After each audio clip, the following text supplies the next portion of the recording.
Lakas na daw dumepensa ni LeBron ngayon ayon sa Lakers coach si JJ Redick. Pang All-NBA defense level na daw si LBJ. Hindi magawang maiskuran ni PJ Washington. PJ Washington still working on his... Dahil sa pagkakakuha nga po ng Lakers kay Luka Doncic, nakapokus ang karamihan sa offensive side ng Los Angeles Lakers. Dahil alam naman natin na isa si Luka sa prolific scorer ng NBA.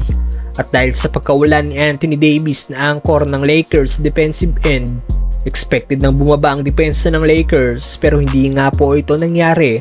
Dahil sa last 20 games ng team kung saan 15 dito ang nakuha nilang panalo, sila ang number 1 pagdating sa depensa. Bukod sa hustle at defense sa mga role player ng Lakers na sina Jared Vanderbilt, Dorian Finney-Smith, Gabe Vincent at Jordan Goodwin, isa rin sa malaking rason kung bakit ang lakas sa depensa ng Lakers ngayon ay dahil sa larong ginagawa ni LeBron sa defensive end. Naayon nga sa Lakers coach si JJ Redick, pang All-NBA level daw ang depensang ginagawa ni LBJ ngayon.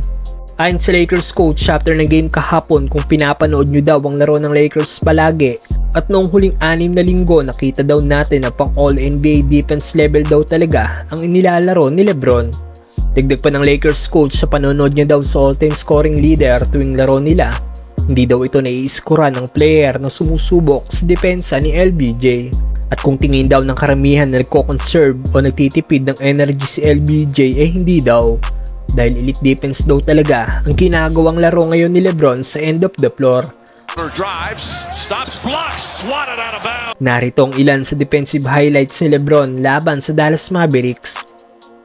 Turnover kagad ang inabot ni PJ Washington matapos matapik ni LeBron ang bola sa kamay ng Dallas forward. An opportunity to Hayes and he's played well. Turnover here is Sablay naman ang ginawang 3-point shot ni Dante Exum matapos i-contest ni LBJ ang tira nito. Exum for 3, same spot, missed again. Powell. Sa play namang ito, tumulong na rin si LBJ sa pagdepensa kay Max Christie. Turnover ang inabot ng Dallas.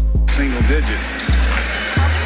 It's been a drought, almost 4 minutes without a basket. Cleaner naman ni LeBron ang daan na ni Gabe Vincent para makagawa ito ng easy points at nilock si Spencer Dinwiddie. With a post up, clears the way for Gabe Vincent. Kahit nag-crossover na si PJ Washington, hindi niya pa rin nagawang maiskuran ang depensa ng Lakers superstar. PJ Washington still working on his...